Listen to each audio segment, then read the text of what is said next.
লজ্জা করে না এইভাবে রাস্তার মাঝে এইভাবে পোশাক করে এত এত লোকের সামনে কোমর তোলাতে? মনে করো না আমি তোমার কোলে খালি যাবো দাদা, যে দাদা তার বোনকে অন্যায় করলে শাসন করবে, কিন্তু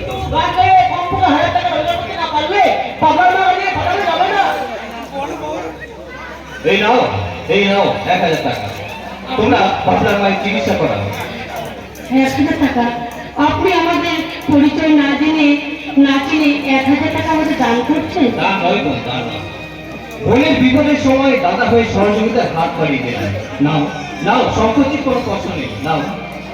দাদা, আপনি আমার দাদা এই বস্তির একটা ছোট লোক মেয়েকে আপনি আপনার বোন বলে স্বীকার করছেন? হ্যাঁ, নিশ্চয়ই করি, কারণ তোমরাই তো হচ্ছে সেই গ্রাম বাংলার চিরন্তন নারী।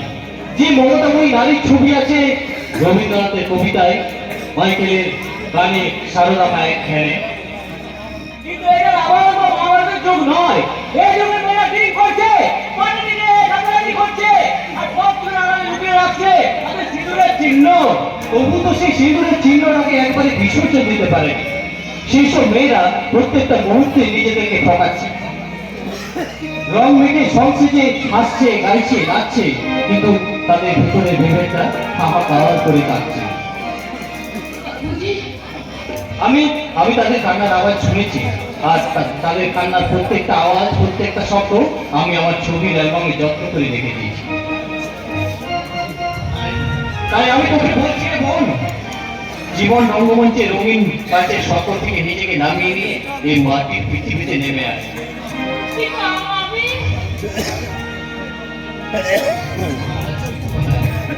বাঙালি সঙ্গীত ভান্ডারে ভালো গানের তো অভাব নেই রে বোন। আমি তোকে সেই গানের ধরনটা পাল্টাতে পারি,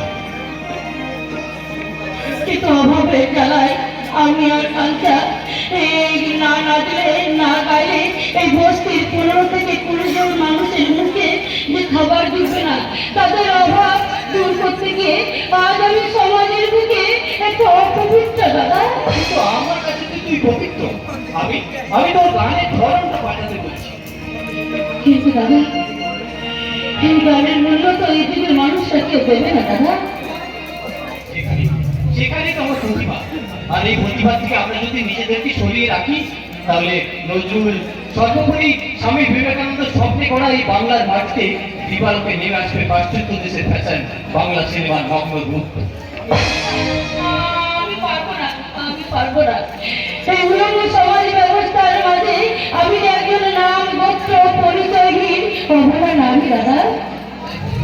তাই তো কবিগুরু লিখেছেন, যদি তোর ডাক শুনে কেউ না আসে তবে একলা চলো, যদি তোর ডাক শুনে কেউ না আসে তবে একলা চলো, একলা চলো, একলা চলো, একলা চলো, একলা চলো, একলা চলো, একলা চলো, একলা চলো, একলা চলো, যদি তোর ডাক শুনে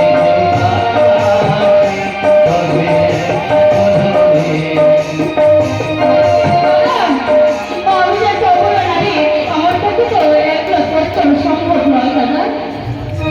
ছোট্ট ছোট্ট পায়ে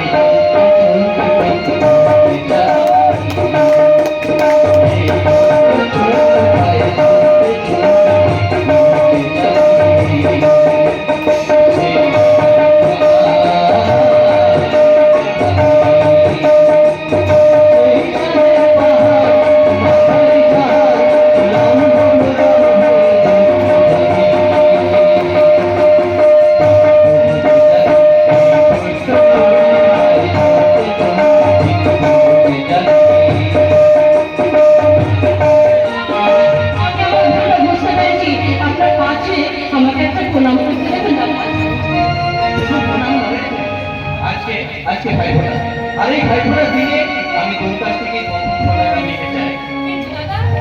ভাইফোঁটার সমস্ত উপকরণ ধান, দুর্গা, চন্দন আমি কোথায় পাবো দাদা?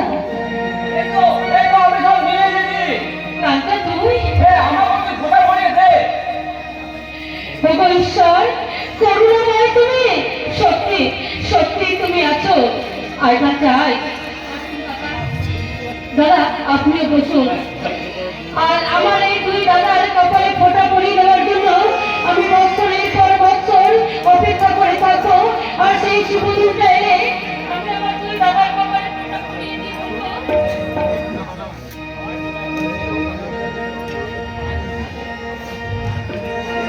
ভাইয়ের কপালে দিলা